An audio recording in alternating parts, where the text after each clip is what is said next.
of the Narukami, centuries pass without change. Deep in the heart of the city stands the lofty abode of the Raiden Shogun. She looks down upon her realm at mortal joys and woes, and sees a world mired in impermanence. By mighty lightning, she rules over the transients. Trivial yearning and petty passion, they vanish like a mist, but the Shogun pursues, unfettered and unperturbed eternity.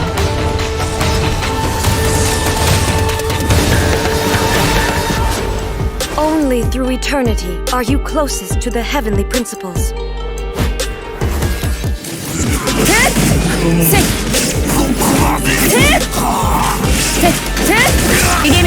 Lightning is eternal. The world is unshadowed.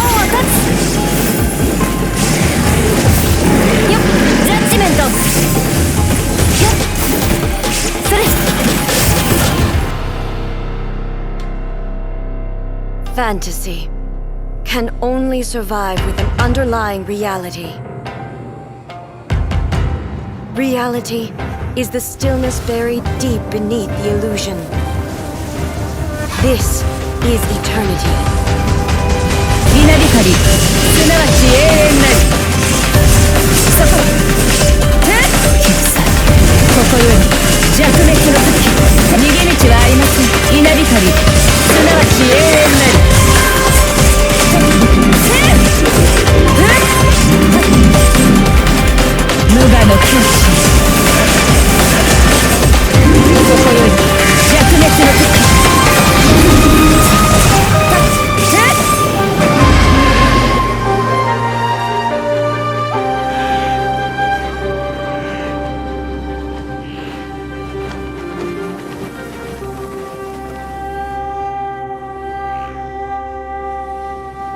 Nice ratio, A.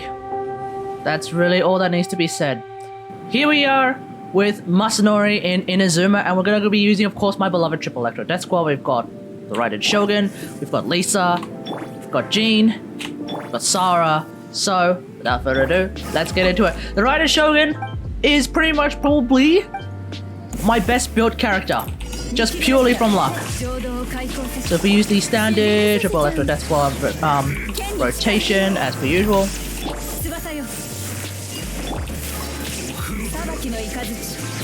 No blocking for you! Bam! Now I want you to pay attention to the size of all of the purple numbers that are popping up, because they're all big. Nani? Okay, that was a little bit unexpected. Whatever, we will just make do with that.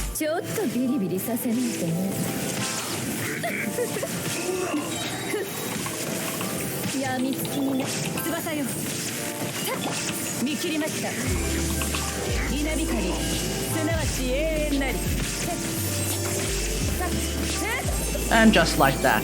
So, let's have a look at the build that we're using with the Raiden Shogun. And this is the build that we're using with the Raiden Shogun, and just by my pure pot luck, I have 1,784 attack and a whopping 97% crit rate, 175% crit damage. Oh yes. Oh yes. Still managing to maintain more than 200% energy recharge. So for the purposes of the Raiden Shogun, that should be just a little bit under enough, but it is close to enough. Otherwise, of course, we are also adding in some electro damage bonus purely coming from that energy recharge. Because the weapon that we are using for that particular demonstration is the Deathmatch. Deathmatch, of course, being the weapon that I believe provides the highest amount of crit rate. Someone may want to correct me on that, but I'm pretty sure it's the weapon that provides the highest amount of crit rate. On top of that, right now, my Deathmatch is sitting at R2. I do have a spare Deathmatch, but I'm actually going to be leveling that one up so that I could use this with A, and then the other Deathmatch with Rosaria, or vice versa. We'll just figure it out from there. In terms of the artifacts, 4-piece EOSF, pretty much the way to go with regards to the Raiden Shogun. So if you have a look at the artifact substats that I have on my 4-piece EOSF set, I think you could also agree, god damn it, this build, or rather this set, is really, really strong. In terms of the constellations, I am not wailing for her, or at least I wasn't waiting for her originally, but I definitely will be trying to get her when she comes back after Yae Miko. So I'll probably be getting C1, probably not C2, but we'll see how we go with that. And in terms of talents, I'm right now sitting at 6, 8, 10. I may actually get her special ability up to level 9. Definitely if I get enough light books. After I get enough light books for Yae Miko, I'm pretty much finished farming for Yae Miko's light books, so her talents will definitely be able to be triple crowned whenever I want. So I will need to get a few more extra talent books in order to get Raiden Shogun's special ability up to level 9 as well. So that's pretty much it. Really powerful build for a really powerful character. Obviously her boss is going to be showing up, i.e. the Raiden Shogun weekly boss is going to be showing up in 2.5. Can't wait for that. I'll probably be using the triple Electro Dash squad against that, and that might end up being a bit of a meme, especially if the Raiden Shogun weekly boss ends up being Electro immune. Here's to hoping that she's not.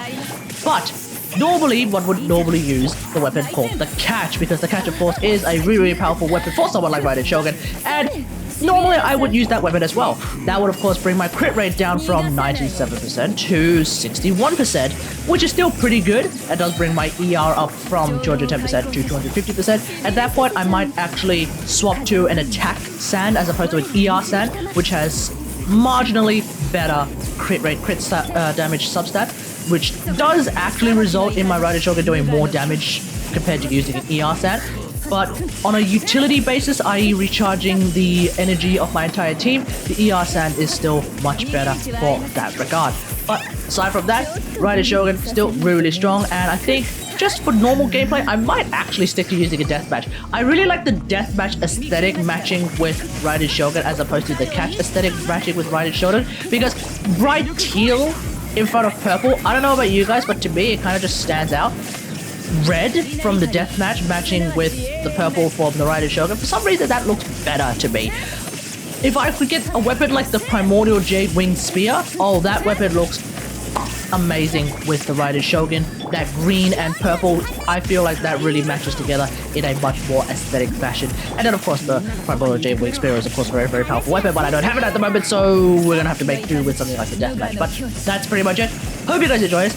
Let me know what you think about all this in the comments below. What do you think about the Raiden Shogun? How is your Raiden Shogun build going? Let me know in the comments. Otherwise, hope you guys enjoyed. If you like the video, hit that like button, subscribe for more Get Your Day Back action, and until next time, I'll see you guys later. Thanks for watching. Bye. みんなは俺が守れ。逃げ道はありません。ここより弱滅の時。さっ。さっ。せっ。やっ。見切りました。さっ。燃えろ。歌よ錦となれ。この剣はわかるか。はっ。